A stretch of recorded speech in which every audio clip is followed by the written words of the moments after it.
All right, we're reading from Air Force Handbook 1, version February 2025, continuing with 13.6 through 13.8,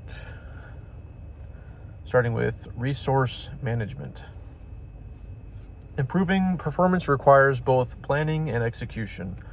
For organizational change to be effective, planning and execution generally must include redesign or coordination on the following 5 interrelated fronts. Organization and people. Human resources are the key to future viability and organizational growth in a continuous learning environment. Although processes and other front factors may change, focus should remain on providing workers with appropriate knowledge, skills, experiences, and tools. Technology. Technology is a crucial enabling factor that allows compression of cycles, lead time, distance, and broader access to information and knowledge assets. Technology also eliminates barriers between customers and suppliers. Policies, legislation, and regulations. Changing existing policies, regulations, and legislation may be required for new processes. Physical infrastructure. Physical facilities, equipment, and tools should be designed to support and maximize changes in workflow, information technology, and human resources. Process.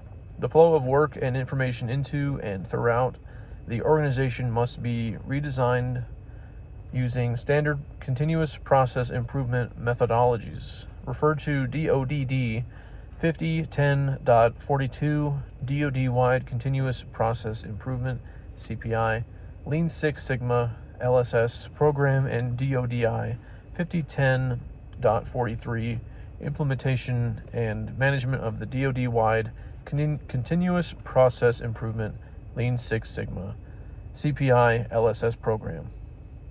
For more continuous process improvement methodologies. 13.7, doctrine, organization, training, material, leadership and education, personnel, and facilities, DOTMLPF. The acronym DOTMLPF is used by the Department of Defense to describe a thought process that considers a broad spectrum of elements or requirements to generate informed, conclusive solutions to programs, future requirements, strategic direction, and performance improvement. DOTMLPF is defined as a process that considers solutions involving any combination of these elements.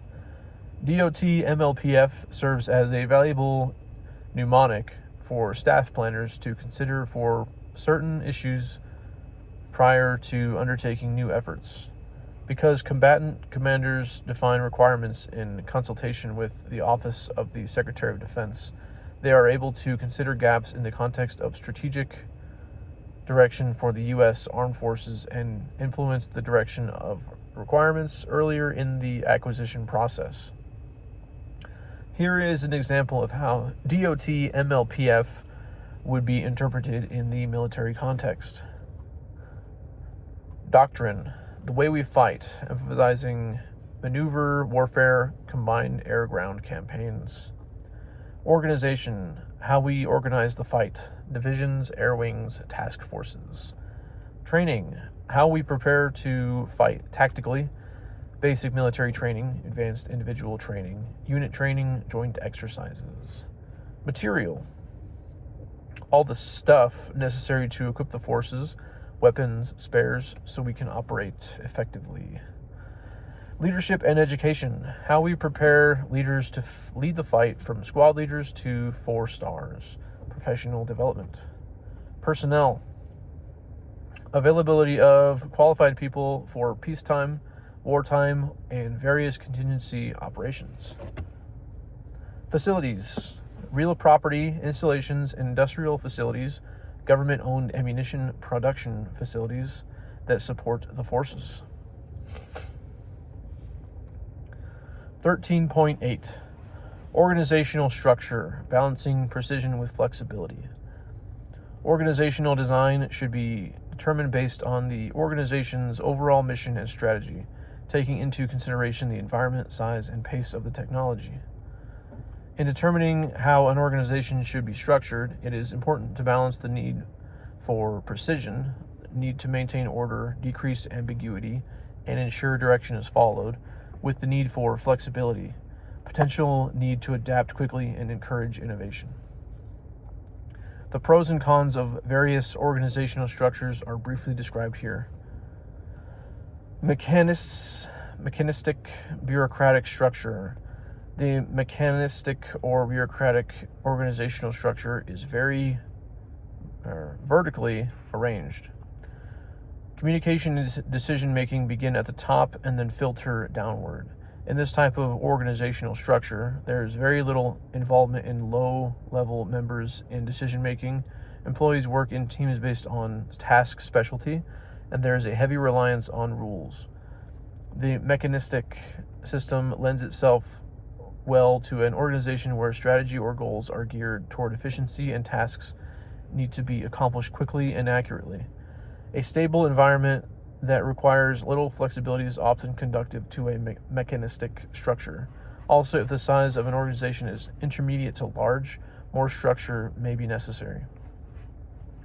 Unfortunately, organizations with a mechanistic structure may find that job satisfaction suffers because subordinates basically do as they are told, with little